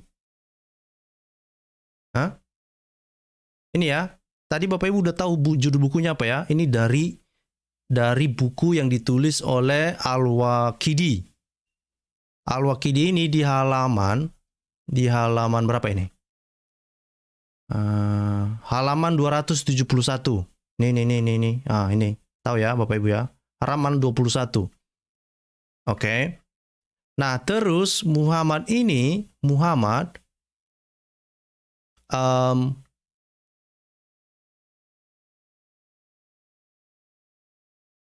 Musa bin Muhammad bin Ibrahim related to me from his father who said when the messenger of God. Jadi ini ya. Di dalam halaman 271 ini Muhammad ini ya. When the messenger of God returned from Raid of Al-Gaba, it reached him that the caravan of the Quraysh was approaching from Al-Sam. So he sent Zaid bin Haritha with 170 riders, and they captured the caravan and what was in it. At that time, they took much silver belonging to Safyan bin Umayyah and prisoners from men who were in the caravan with them, including Abu al-Rabi, blah, blah, blah. He did not delay to come to Medina and visit Zainab, the daughter of the messenger of God, at dawn, for she was his wife, and asked her to protect him. Okay. At that time, they took much silver belonging to Safyan, Umayyah, and prisoner from men who were in the caravan with them, including Abu Rabi al-Mugharira bin Muayyah. As for Abu al-As, he did not delay to come to Medina. Okay. Did not delay to come to Medina and visit Zainab, the daughter of the messenger of God, at the dawn, for she was his wife. Bapak Ibu nanti bisa baca ini ya. Nanti saya akan ceritakan dalam bahasa Indonesia. And asked her to protect him. When the messenger of God was praying at dawn, Zainab stood up her door and called out in her high voice, I have granted protection to Abdul Ais. Yeah, the messenger of God said, "Oh people, did you hear what I heard?" They say, "Yes." He said, "By him who hold my soul in his hand, I did not know anything about this until I heard that, or what you heard. Muslims are one hands against the rest, and the lowest of them can grant protection. So we shall grant protection to who she protect." When the Prophet returned to his house, Zainab went to him and asked him to return the wealth that was taken from Abu Iyas. Yeah, he did so, but he also commanded that Abu Iyas should not approach her, that she was not free for him, as long as he continued to be a polytheist. Nah, tahu nggak apa ini? Jadi, di dalam ekspedisi ini, Muhammad sepulangnya dari Al-Gaba ini, kemudian dia mendengar bahwa ada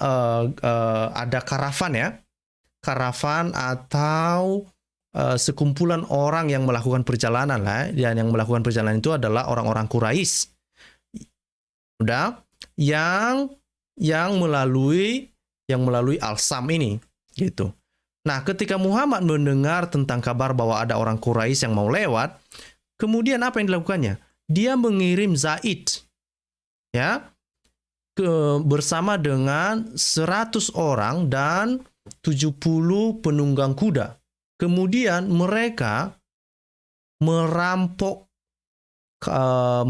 orang-orang Quraisy itu, Bapak Ibu. Ini Muhammad ini.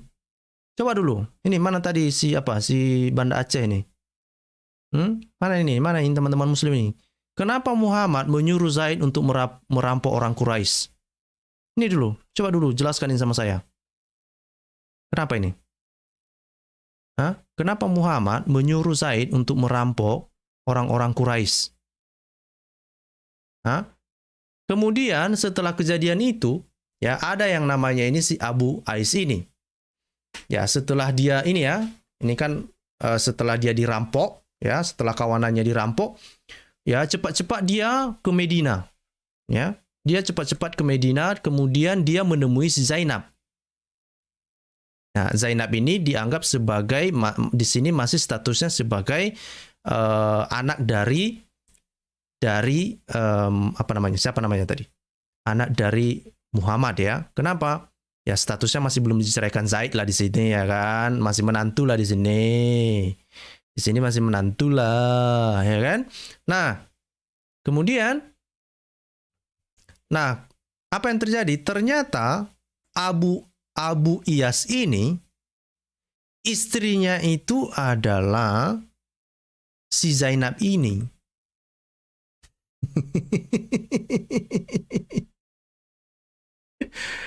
Oke, jadi kalau saya pahami di sini berarti si Zaid dengan si Zainab ini masih belum ini ya, kayaknya ya. Ini kok ceritanya kok jadi apa ini? Simpang siur ini. Jadi si Zaid dikirim oleh Muhammad untuk merampok kawanan itu, karavan itu, ya kan? Nah, terus diambillah semua itu they took much silver belonging to Safwan bin Umayyah. Mereka mengambil tembaga, ya kan? Kemudian juga tahanan, ya, mereka ambil semua. Yang termasuk si Abu Iyas ini gitu ya. Nah, terus si Abu Iyas ini cepat-cepat dia ke Medina, dikunjunginya lah si Zainab, ya. Kemudian dia bilang sama si Zainab untuk melindunginya gitu ya, protect her, ya, and ask her to protect him, ya, meminta Zainab ini untuk melindunginya lah kan. Kemudian ketika Muhammad sedang berdoa, sedang sholat mungkin ya, sedang sholat, kemudian si Zainab itu berdiri di depan pintu, kemudian dia berteriak. Dia berteriak apa? Dia bilang, saya sudah menjamin ya, I have grant protection to Abu Iyas, katanya. Saya sudah menjamin ya keselamatan Abu Iyas, katanya gitu. Nah, jadi apa yang dilakukan oleh Muhammad? Ya, apa yang dilakukan oleh Muhammad? Dia bilang, hey, kamu semua, udah kamu dengar itu, udah kamu dengar yang dibilang oleh Zainab? Terus orang-orang bilang, iya, sudah kami dengar, ya kan? They said, yeah. Kemudian apa? Muhammad bilang apa? He said, by him who hold my soul in his hands, I did not know anything about this until I heard what you heard. Muslims are on one hand against the rest, and the lowest of them can grant protection. So we shall grant protection to who she protect. Jadi dibilangnya, ya apa namanya, saya nggak tahu lah masalah ini ya, katanya. Padahal dia yang nyuruh tadi. Hah? Padahal dia yang nyuruh tadi. Kan dia yang nyuruh tadi, menyuruh si Zaid itu untuk merampok karavan itu. Karavan orang Quraisy itu. Ya kan? Terus dia bilang, saya nggak tahu ini. Nah, tetapi karena kamu sudah dengar itu ya, karena Zainab sudah menjamin keselamatan ibu apa namanya, siapa tadi namanya ini, Abu Iyas ini, maka dia Abu Iyas ini harus dilindungi gitu ya. Nah, kemudian when the prophet returned to his house, Zainab went to him and asked him to return the well that was taken from Abu Ais. Jadi ketika Muhammad ya kembali ke rumahnya, Zainab menemuinya dan memintanya supaya mengembalikan seluruh ya harta yang diambil dari Abu Iyas tadi.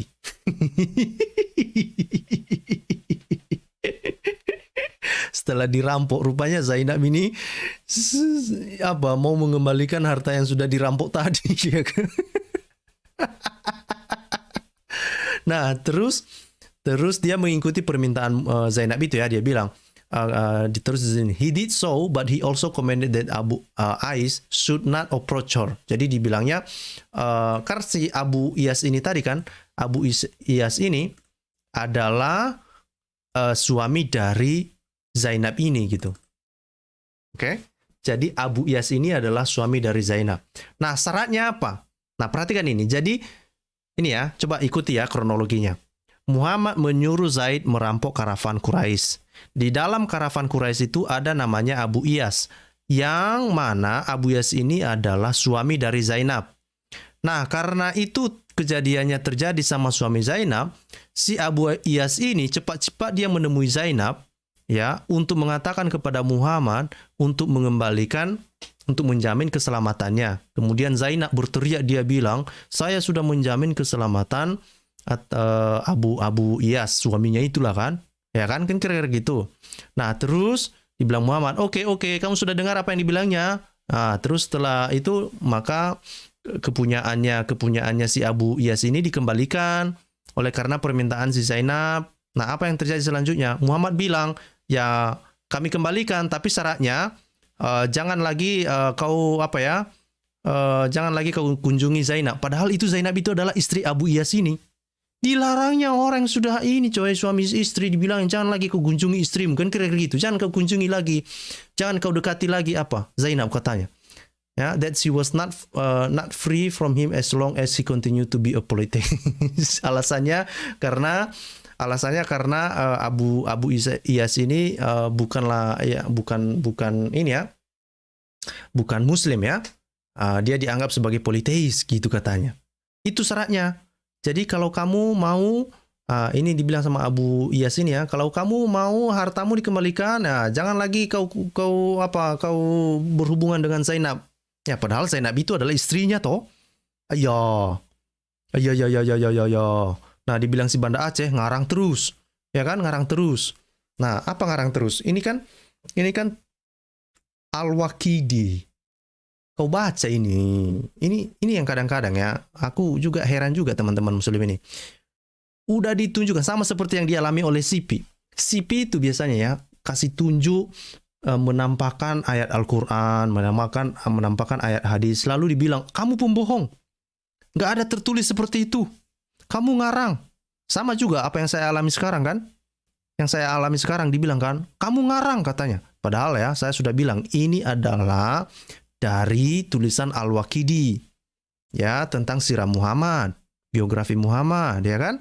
Nah, Al-Waqidi ini adalah penulis sirah Muhammad yang ditulis pada tahun 835, 2 tahun setelah sirah yang ditulis oleh Ibnu Hisham yang ditulis pada tahun 833. Terus dibilang bahwa saya ngarang katanya. Hah? Itu gimana ini? Gimana ini? Ini Al-Waqidi ini ya. Ini Al-Waqidi ya, Al-Waqidi. Di bukunya juga tertulis Al-Waqidi. Ya. Inilah kan. Lama-lama aku blok juga dirimu ini. Nggak nyambung kamu ini. Ya kan? Kamu mau apa? Kamu tidak kamu akui bahwa ini adalah sirah Muhammad gitu. Hah? Itu kamu nggak akui sirah ini adalah tulisan tentang biografi nabimu gara-gara cerita tadi itu bahwa Muhammad menyuruh Zaid untuk merampok karavannya orang Quraisy. Gitu ya? Gitu kah? Coba dulu apa? Kasih dulu saya penjelasan. Kenapa itu? Kenapa dulu? Kamu pikir Al-Waqidi ini kaleng-kaleng? Hah? Kamu pikir Al-Waqidi ini kaleng-kaleng? Ini bukunya ini berapa halaman ini? Ada 600-an halaman ini. Ini semua daftar isinya.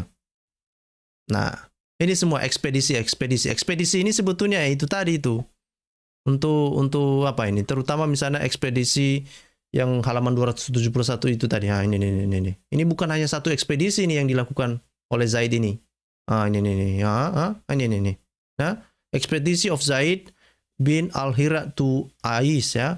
Ekspedisi Zaid bin Haritha to Al-Taraf. Jadi bukan hanya sekali Muhammad menyuruh Zaid ini untuk melakukan ekspedisi. Nah, ekspedisi itu yang tadi itu untuk merampok karavan orang Quraisy. Gimana itu? Gimana ini? Ada 3 kali setidaknya bahwa Zaid itu disuruh oleh Muhammad. Gimana ini? Gimana ini? Coba dulu jelaskan ini. Coba dulu jelaskan ke saya, mengapa? Pertanyaan sederhana, mengapa Muhammad menyuruh Zaid untuk merampok orang Quraisy yang merampok karavan orang Quraisy itu pada saat itu? Mengapa? Coba dulu. Coba dulu. Ini udah mau 2 jam kita ini. Udah mau 2 jam kita ini. Kenapa lah? Ini coba baca ini ya. Ini dibilang di sini ya. When the messenger of God returned from the raid of Al-Gaba, it reached him that the caravan of the Quraysh was approaching from Al-Sam. So he sent, perhatikan ini, so he sent Zaid bin Haritha with 170 rider, and they captured the caravan and what was in it. Jadi, setelah kabar tentang karavan orang Quraisy itu sampai ke telinga Muhammad, disuruhnya lah Zaid ini beserta dengan 100 orang dan 70 penunggang kuda. Kemudian mereka merampok lah ini ya kan, menangkap lah ya, merampok karavan itu, dan mereka mengambil semua apa yang beserta dengan karavan itu. Apa? Gimana ini? Gimana ini? Junjunganmu gimana ini? Kok Nabi yang mulia menyuruh orang untuk ngerampok karavan sih? Masa Nabi yang mulia menyuruh orang untuk merampok? Gimana ini? Coba dulu. Gimana ini? Saya nggak paham ini. Kenapa? Kok bisa Nabi yang mulia itu menyuruh orang untuk merampok? Coba dulu logikakan sama saya. Ya kan? Ini tulisan ini jauh lebih tua dari tulisan hadis. Perhatikan ini. Ibnu Hisam Al-Waqidi ini ditulis pada tahun 835. Itu hadis-hadis Bukhari itu ditulis itu lebih dari 20 tahun setelahnya, barulah Al-Bukhari ya, Bukhari, Muslim, Tirmizi, Ibnu Majah, Abu Daud, An-Nisa itu baru ditulis gitu. Jadi sirah ini bisa dikatakan saya lebih percaya apa yang tertulis di dalam sirah dibandingkan dengan hadis. Kenapa? Karena itu jauh lebih dekat ya, setidaknya lah beberapa tahun lebih awal dari penulisan dari hadis-hadis itu. Apalagi tafsir Al-Quran yang ditulis oleh Al-Tabari pada tahun 923, jauh kali tuh. Jauh kali. Gimana ini? Bapak Ibu mau nggak bukunya? Ini saya kasih ya. Sebentar. Saya kirim nanti linknya ya. Sebentar, saya cari linknya dulu ya. Nanti saya kirim. Oke. Ini dia, copy link. Nah, silakan ya. Silakan download bukunya. Nah, ini linknya. Nih. Ini download bukunya tuh. Itu bukunya. Sirah ini coy, sirah. Itu bukan kaleng-kaleng ini. Masa Al-Waqidi dibilang kaleng-kaleng? Ya kan? Kalau kamu bilang lagi bahwa Al-Waqidi kaleng-kaleng, udahlah, tulislah bukumu sendiri. Ya kan? Ini bukunya bagus ini, bukunya bagus. Belum saya baca seluruhnya, tapi saya hanya tertarik pada kisah ini. Ini kok Nabi yang mulia ngirim orang untuk merampok karavan? Yang betul aja lah, ya kan? Kok tega-teganya Al-Waqidi ini ngarang cerita tentang Muhammad sih? Ayah. Ini enggak mungkin ini. Enggak mungkin ini. Masa mereka mau mengata-ngatai yang tidak-tidak tentang Muhammad? Udah Muhammad nggak bisa lagi ditelusuri pada tahun 632. Sejarah Muhammad nggak bisa ditelusuri pada abad ke-7. Lalu dikarang-karang cerita lagi dibilang Muhammad mengirim Zaid untuk merampok karavan orang Quraisy. Ayah, gimana ini? Kok bisa begitu sih? Oh, ada versi bahasa Indonesia ya? Nanti saya cari juga lah yang bahasa Indonesia. Ya kan, nanti kalau ada versi bahasa Indonesia kasih saya ini ya, kata kuncinya ya, kata kunci untuk mencari yang versi bahasa Indonesia. Saya hanya bisa mendapatkan yang bahasa linggis ya, bahasa linggis saja yang bisa saya peroleh gitu. Oke? Nah, gimana ini? Oke? Nah, itu sajalah dulu ya Bapak Ibu, ini sudah mau udah jam 1. Udah jam 1 rupanya. Waduh. Nah, orang Bapak Ibu mah enak ya. Di sana masih jam 12, di sini sudah jam 1. Pantas. Kepala saya udah mulai panas juga, ya kan? Oke. Nah, itu saja Bapak Ibu dari saya malam ini. Saya berharap Bapak Ibu mendapatkan informasi yang baru dari sini. Dan terakhir dari saya, ini sudah mau 2 jam pula kita ini. Terakhir dari saya, tetaplah percaya kepada Tuhan yang luar biasa itu. Yesus adalah Tuhan. Oke. Yesus adalah Tuhan. Tuhan kita itu Allah Tritunggal. Yang lain itu niru-niru. Oke. Nah, itu setelah saya diskusi dengan kawan-kawan, mereka bilang sama saya, kayaknya channel kita ini perlu juga deh kita punya slogan sendiri. Nah, slogannya apa? Slogannya adalah Yesus adalah Tuhan. Tuhan kita adalah Allah Tritunggal. Yang lain niru-niru. Gitu aja lah, ya kan? Linknya nggak bisa ya? Masa sih? Linknya nggak bisa ya? Sebentar, saya cari. Oke. Nah, ini. Oke. Sebentar ya. Apps. Oke. Coba dicek lagi. Linknya udah bisa nggak? Bisa nggak ya linknya? Coba dites. Coba dites ya. Kasih tahu kalau belum bisa ya. Oh, bisa katanya. Bisa. Dalam bentuk PDF bisa, Kak. Bisa ya. Oke. Jadi, itu sajalah dulu ya Bapak Ibu. Di sini juga sudah terlalu pagi. Jadi, slogan kita mohon diingat. Slogan kita apa? Yesus adalah Tuhan. Tuhan kita adalah Allah Tritunggal. Yang lain niru-niru. Itu saja ya. Dari saya, Tuhan Yesus memberkati. Salam semuanya. Sampai jumpa di topik-topik yang berikut ya. Berikutnya kita akan membahas sesuatu yang menarik. Karena sebetulnya ada topik yang menarik menurut saya juga ya. Ini topiknya adalah, mungkin besok kita akan bahas ya. Tentang kebohongan dari, sebentar, ini saya akan tunjukkan. Sebentar. Oke, kenapa ini? Ini ada kebohongan yang disebarkan oleh si Abdul juga ini. Ini orangnya ini. Ini orangnya. Nah, namanya itu Mustafa Akyol. Ya, dia diwawancarai oleh Jordan Peterson. Ya, Jordan Peterson itu adalah seorang profesor terkenal juga ya. Jadi dia mengundang si Mustafa Akyol ini. Nah, kemudian si Mustafa Akyol ini kayaknya dia jual kecap. Nah, setelah saya menonton kecapnya, menonton jualan kecapnya, nah saya pikir ini kayaknya perlu untuk dibahas apa yang disampaikan oleh Mustafa Akyol ini. Nah, mungkin besok kita akan membahas ini ya, tentang apa yang dikatakan oleh Mustafa Akyol ini. Nah, saya pikir itu saja dulu. Tuhan Yesus memberkati. Ya, Tuhan kita, Yesus adalah Tuhan. Tuhan kita adalah Allah Tritunggal. Yang lain itu cuma niru-niru. Itu saja, Tuhan Yesus memberkati. Salam semuanya.